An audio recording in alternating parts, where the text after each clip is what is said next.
Hello everyone. आज के इस वीडियो में हम बात करेंगे क्लास 12th की पॉलिटिकल साइंस के न्यू सिलेबस के ऊपर। देखिए, जो बच्चे क्लास 11 से पास होकर क्लास 12th में आ गए हैं वो एक बार सिलेबस को अच्छे तरीके से समझ लें, क्योंकि सिलेबस में कौन से चैप्टर उनको पढ़ने हैं, कितनी हमारी बुक्स हैं, ये सब कुछ हमें पता होना चाहिए। ठीक है, तो ये न्यू सिलेबस 2024-25 के लिए।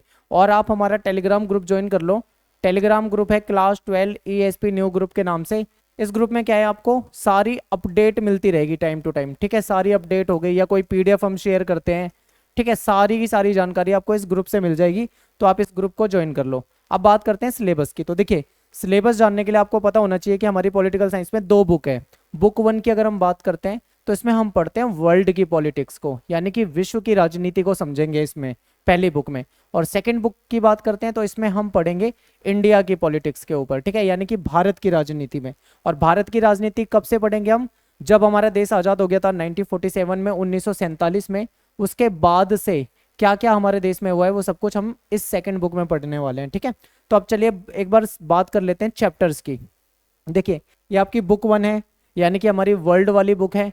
इस वर्ल्ड वाली बुक में टोटल हमारे 7 चैप्टर आ रहे हैं। सातों चैप्टर के नाम आपके सामने है। देखिए, पहला चैप्टर जो है इसमें हम पढ़ेंगे दो ध्रुवीयता का अंत, यानी कि जब अमेरिका और सोवियत संघ के बीच में जो एक शीत युद्ध चल रहा था, उस समय में जब सोवियत संघ खत्म हो गया था, ठीक है, सोवियत संघ के खत्म होने के बाद किस प्रकार से दो ध्रुवीयता का अंत हो जाता है और विश्व में मात्र एक महाशक्ति बचती है जिसको हम USA कहते हैं। ठीक है, इसको पढ़ेंगे। सेकंड चैप्टर में हम सत्ता के समकालीन केंद्र को पढ़ेंगे, जिसमें हम चाइना के बारे में पढ़ेंगे, जापान के बारे में पढ़ेंगे, ठीक है, तथा अन्य देशों के बारे में पढ़ेंगे। फिर थर्ड चैप्टर हमारा समकालीन दक्षिण एशिया। इसमें हम दक्षिण एशिया के देशों के बारे में पढ़ेंगे, जैसे भारत हो गया, ठीक है, पाकिस्तान हो गया, इसमें हम नेपाल को देखेंगे, ठीक है, श्रीलंका, बांग्लादेश, इस तरीके के देशों को पढ़ेंगे। फिर हमारा अगला चैप्टर अंतर्राष्ट्रीय संगठन। अंतर्राष्ट्रीय संगठन में हमको क्या पढ़ना है? जो हमारी इंटरनेशनल ऑर्गेनाइजेशन होती है, जैसे कि हमारा UNO, ठीक है, UNO को हम इसमें पढ़ने वाले हैं। नेक्स्ट है हमारा सुरक्षा वाला चैप्टर, यानी समकालीन विश्व में सुरक्षा, इसको पढ़ेंगे। इसके बाद है हमारा पर्यावरण वाला चैप्टर। पर्यावरण वाले चैप्टर में हमको क्या पढ़ना है कि पर्यावरण क्या है, पर्यावरण को किस प्रकार से नुकसान पहुंच रहा है, प्राकृतिक संसाधन का कैसे संरक्षण किया जा सकता है, ठीक है। फिर हमारा लास्ट चैप्टर है वो है वैश्वीकरण। वैश्वीकरण में हम ग्लोबलाइजेशन को पढ़ेंगे और दुनिया भर में वैश्वीकरण के क्या परिणाम हो रहे हैं आज के समय में, इसको देखेंगे। तो ये तो है हमारी पहली बुक, ठीक है। इसके बाद बात कर लेते हैं हम सेकंड बुक की।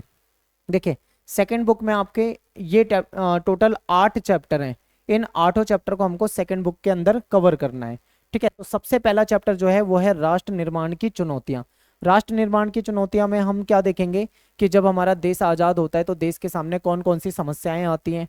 फिर हम कांग्रेस, यानी एक दल के प्रभुत्व का दौर, इसमें हम कांग्रेस को देखने वाले हैं, ठीक है। कांग्रेस को देखेंगे इसमें हम कि किस प्रकार से कांग्रेस ने प्रथम 3 आम चुनाव में, पहले चुनाव में, दूसरे चुनाव में और तीसरे चुनाव में अपना प्रभुत्व स्थापित किया था। फिर नेक्स्ट चैप्टर हमारा नियोजित विकास की राजनीति। इसमें हम प्लानिंग के बारे में पढ़ेंगे।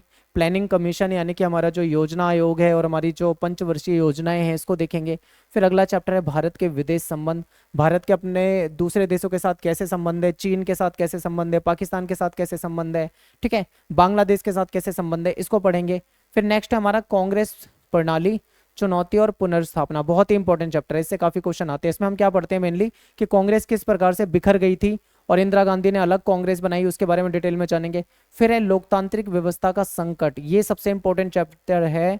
इसमें हम पढ़ेंगे आपातकाल, यानी कि इमरजेंसी को पढ़ेंगे, ठीक है, बहुत ही इंपॉर्टेंट चैप्टर है।